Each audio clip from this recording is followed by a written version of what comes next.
These are my wedding bands. The rings are gorgeous, and they've come a long way to get here. They're made from gold hammered out of the rock in the Sahara Desert and melted down at a makeshift refinery in the jungle in Ghana. Most people buy their wedding rings at a jewelry shop, but as I found out, nearly 20% of the world's gold comes from small-scale and artisanal mining. Once the gold is melted down, it's indistinguishable from gold mined in safer and cleaner ways. So take a look at your own ring. Maybe it came from places like these as well.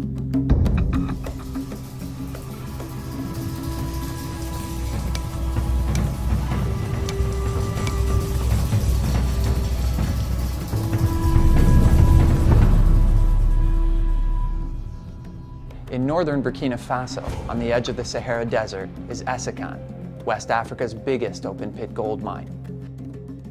And only a few hundred meters from the perimeter fence, people mine gold by hand in pits dug into the desert.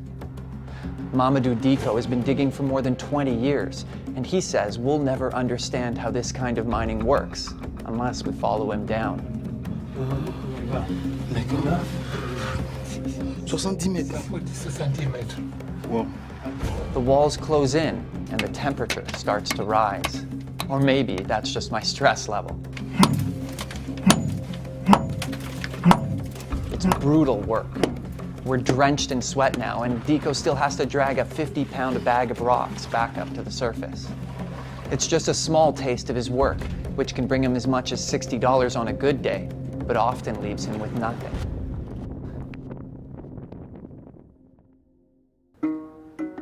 It's about 5 kilometers cross-country through the desert to the new hub of activity. After gold was discovered here in April, Gasile Camp has attracted hundreds of people. The organizational structure of these mines is very loose. Each pit has an owner. He gets 50% of everything that comes out. Teams of 10 work in shifts, going down the mine and digging, and then hauling out their bags of rocks. Of the half that they're allowed to keep, half of that goes to their team leader, leaving only 25% of the total to be split up amongst all the other miners. Once the rocks come out of the pits, they're taken to these men, who crush them by hand and taste them to find the gold. The smaller rocks are then passed through these gasoline-powered rock crushers and ground into what they call flour. Only then can it be run through the sluice boxes, where the carpet catches all the gold dust.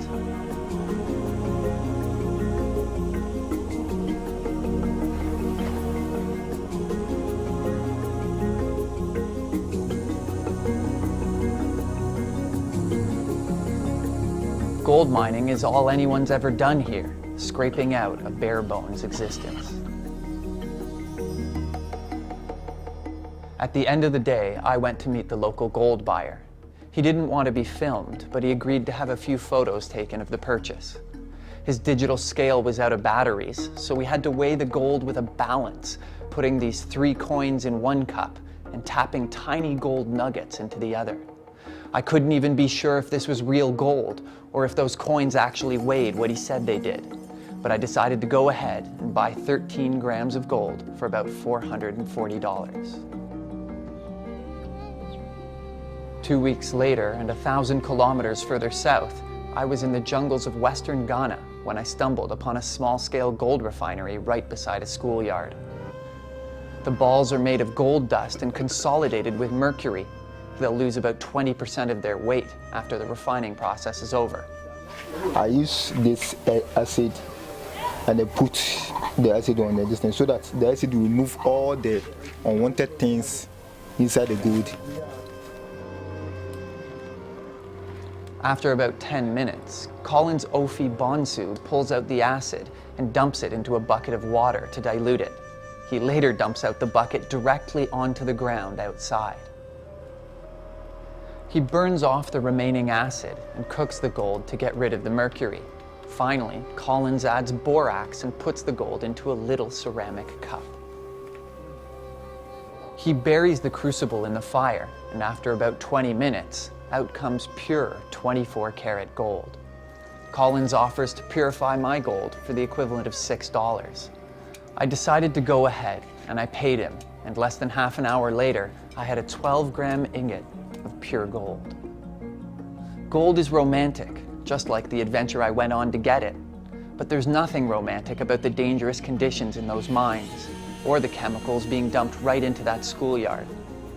I'm still not sure it was a good idea to have supported this industry, but I am glad to know exactly where my rings came from.